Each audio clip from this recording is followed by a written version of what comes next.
Dave Freetag, Grove City Brazilian Jiu-Jitsu. We're here again with Brett Boggs, Carly Jones filming. You can flip it around, look at yourself if you want, probably not. So we're here filming some stuff during our shutdown due to the coronavirus.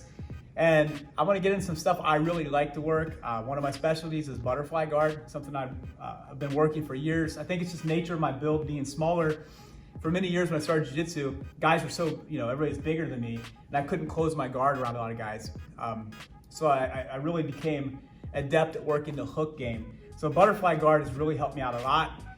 It's a lot about controlling distance, keeping people away from you, and getting underneath. So one thing about butterfly guard, the most common sweep you'll see is the over-under sweep in butterfly.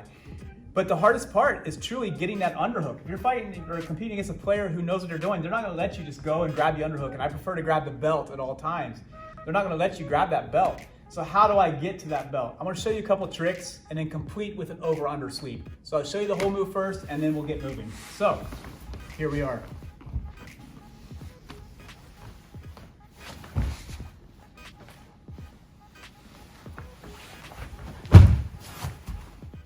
So what do? One of the ways I like to get in to grabbing that belt, again, it's really hard to set it in butterfly and trying to fight the underhooks because this is what happens. He's a smart guy. I can't just get to the underhooks. I could try to reach over, but then he's got me under and we got a whole ball game going here and it's a problem. So with butterfly, I'm keeping my knees bent at a good angle. I'm keeping my heels away from my butt, but not too far away where I can be straightened out. So I have good, strong base here. I try to keep my head lower than his head if possible. I want to be under his chin if I can. I'm trying to be under here. So I'm trying to stay lower than him. So the version I like to use rather than just trying to reach in and grab is I'm going to arm drag him. And he doesn't like that. When I go to arm drag, I kind of bait people to grab my leg. When he does that, I go for the arm drag. My arm drag's a little different.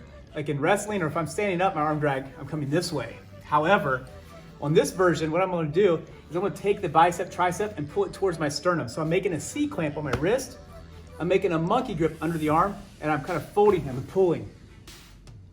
And then I could plant and swing around and go to his back if I want to. However, what happens is when I do this version, I get here, and I start to pull, he pulls back. Well, cool, because all that happens is I'm going to go underneath, grab his belt, and switch my hips.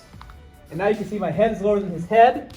I'm basically buried in Brett's chest from here, and I have a good grip on his belt. All I have to do is sweep right towards you right now. I'm kind of following like butt cheek, lat muscle, shoulder. I'm going that way. That's the only thing I have to worry about is his post. So I'm gonna grip his arm, I'll grip at his tricep, and here's another little trick. This is kind of a big trick. I probably shouldn't say this one in public, but I'm gonna say it anyway.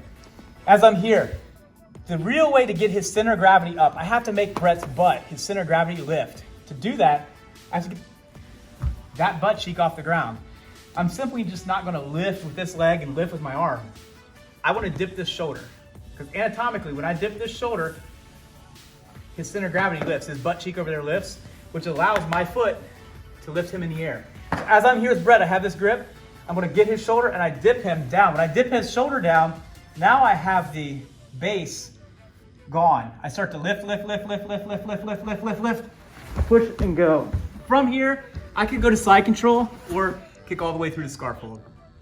Either or are acceptable. So with that being said, as I'm here with Brett and I get to this position with that underhook, so let's just start our way through. C-clamp, grab, I start to go with my arm drag, he pulls back. I follow the original C, follows underneath, I grab the belt, I switch. I get it nice and deep, grab the tricep and go. Once I dip his shoulder, his butt cheek lifts. As you can see, this foot, I'm on the knife edge of my foot. That's my plant foot. It's my driver. I plant that foot and I start to lift, and I turn all the way over. The last thing I'm gonna mention with this is on the over-under. A lot of guys will thread the needle and they sweep. Not a problem, it gives you more lift, more base, and it's a great thing to do. Just don't thread too early. If I thread too early, here Brett, let's put your back towards Carly. If I'm here, if I thread too early, he grabs my pants and picks my leg up, and I don't have much of a base to sweep him anymore. He can just grab the pants leg and he can lift. Now my sweep is gone. So that's why in this position, I get to here, I start to lift. If I'm having trouble and he's basing out anything, now I can thread, and I can thread, just kind of walk around with my base or my driver leg. So again, with that being said, this is an arm drag, different version of the arm drag that allows me to get back and grab his pants, or I'm sorry, grab his belt.